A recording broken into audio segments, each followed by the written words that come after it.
Bismillahir Rahmanir Rahim. This is in response to a video made by a former Muslim regarding the eternal punishment of disbelievers in the hellfire. Now, what he stated was that God punishing humanity for eternity is a contradiction of the attribute of being all merciful. This was the first objection. The second objection was, how can God punish people for eternally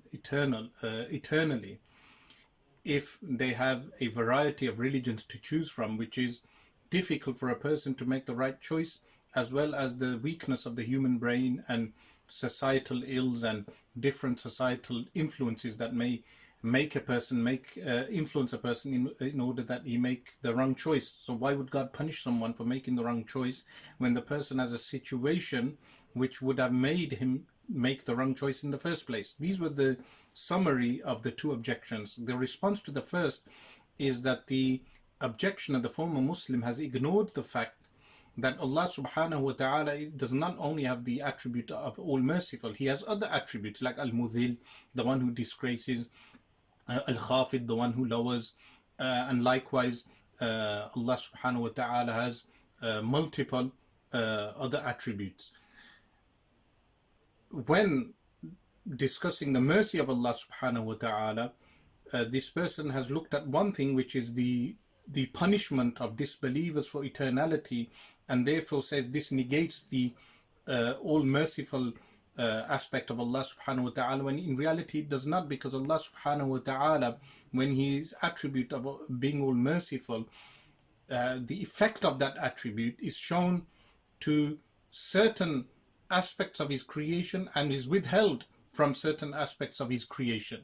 Meaning, in the Quran, Allah subhanahu wa ta'ala tells us regarding the favors he conferred on humanity with regard to certain things by choice, meaning Allah subhanahu wa ta'ala, God Almighty, makes the choice of giving humanity certain favors out of choice. But then God Almighty also in the Quran tells us that if humans make the wrong choices regarding certain things, then they will face the effect of his other attributes. One of those being, meaning the one who punishes, meaning Allah subhanahu wa ta'ala will punish them. So this punishment does not contradict the attribute of being all merciful, because him being all merciful, he has made some of those aspects of mercy, God Almighty, has made conditional.